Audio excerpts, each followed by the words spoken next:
21, you are considered an adult. Now, he is a rabbit, but we can even go further than that. Just like there are different types of dogs, there are different types of rabbits. Not all rabbits are this big. Now, when we talk about rabbits, it's exactly like dogs. We say breeds. So, a rabbit is a species. That is a group of animals. But within that species, you have many breeds. His breed is called the Flemish Giant. Makes sense, right? He's a big rabbit. Now, a lot of people don't know where the Flemish part comes in. Flemish is geographic. It doesn't mean he's sick all the time. Flemish is referring to Belgium over in Europe, if you guys are familiar with that country. So when you hear of the Flemish Giant, that is different than the Continental Giant. Some people have heard of that rabbit. The Continental Giant is the only rabbit that is larger than the Flemish Giant. So imagine Fezzik. About that big. That's a Continental Giant. It's a very large animal. Say again? Sure, yes. Yeah, as far as like similar age, yeah. So what I'm going to do, I'm going to ask a big favor of you guys in the front. I either need you guys to have a seat or take a step back. I just want to make sure everybody can see him. Alright, so for those of you guys who are unfamiliar with rabbits, we're going to talk a little bit about what rabbits are, why Fezzik's here, and we're going to tell you a little bit of information about him. But before we get to that, I wanted to embarrass Ashley for a little bit. So she is here, she's trying to act all quiet over there, but she's here representing the Disney Conservation Fund. If you guys are unfamiliar with this fund, basically it was set up 20 years ago as a partnership between the company and our guests. We had lots of guests from early goings of Animal Kingdom. We were opened in the late 90s. We opened up in 1998. We're actually going to be 20 years old next year. So just before this park opened, the company created this initiative called the Disney Conservation Fund. It was designed, and it still is to this day, designed to help animals not within our care. So while we have Fezzik and all of our elephants out on the safari, and even all of our smaller critters that you guys might have seen on the treks, we take care of them, but we also try to take care of animals out in the wild. That's where the Conservation Fund comes in. And believe it or not, since it started, and it started from a conversation between a guest and an employee of a guest wanting to help. They saw a rabbit, or an animal, excuse me, here on property, and they were like, you know, do you guys do anything about the animals that are on your land? And they were like, sure do. Walt Disney, when he purchased the land here in Florida, actually set up a conservation initiative that for every number of acres that he developed, a number, I don't remember what the number is, it was a quiet conversation, but a number of those acres remained wild. So anywhere that Disney has developed, there's going to be land that remains natural. And that was from day one. This is before this park, before Magic Kingdom even opened.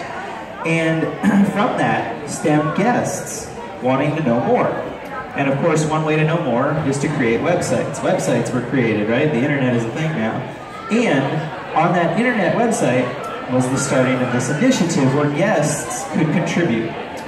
The donation then would be matched by Disney. So say you donated $1, Disney put in $1. Say you donated $5, Disney put in $5. Over time, in that 20-year period, we've raised $40 million. That's a lot of money, and we've been able to spend that on organizations around the world to save over 400 different types of animals in over 100 different locations. So it's pretty incredible. Now, we have several ways that guests participate without even realizing it. If you guys went to Starbucks here on property and you're a coffee drinker and you bought beverages, there's a chance and you can ask them over at Starbucks which beverages it is. But some of the beverages, say it's a $4 drink, a portion of that goes into the DCF.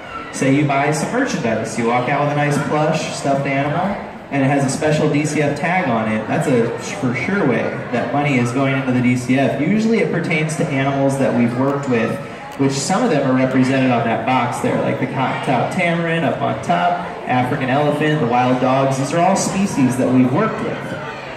No, not everybody likes to drink coffee. Not everybody likes to buy merchandise, so they also created a direct channel, which is what Ashley's here doing. So if you guys are wanting to contribute, talk to Ashley. Again, Disney will match it 100%. And as a takeaway today, she has our baby sea turtle button. It's our 20th anniversary button as our thank you to you guys helping save, again, over 400 species in over 100 different locations. So if you guys want to know more about that, chat with Ashley. She'll be here the entire time we're here with the rabbit. But let's get back to this big guy. We said that Flemish giant rabbits in general are, of course, a prey animal. Rabbits are a prey animal. What type of animal might find Fezzik to be a tasty treat? Think about how big he is. Wolf, definitely. Yeah, anything else? Fox. Yeah, foxes could take down smaller versions of him. Definitely, yeah. Any of your large carnivorous mammals, bears, wolves, foxes, bobcats, right? And then of course birds of prey, they have to keep their eyes to the sky. But just like every prey animal out there, they usually have some kind of defense. Can anybody think of a defense that a rabbit might have? Are they slow? Are they fast? Can they hide? So they're fast, right? And they're known as, they hop around a lot, right? They're super good jumpers. They can actually at full speed jump 6 feet out, 6 feet up. It's pretty impressive. Now, even this big, of course he's gonna get that size comparison there. So these guys are pretty incredible, but they also have an early warning system. If any of you guys are visiting from a town that maybe is in a tornado alley, and you have those early warning systems, right? Because a tornado can just pop up out of nowhere. They have those sirens that play. Well, here in Florida, we get tornadoes, but we also get hurricanes. We have a lot of notice usually for hurricanes. It's like building out in the ocean. We're like, it'll be here in about a week. We have a couple of hurricane parties, and it's all good, right? Tornado, it's not the same thing. It's very chaotic. It happens all very fast. Well, that's the same as a predator attack for these guys. It happens very fast. They don't have a whole lot of warning.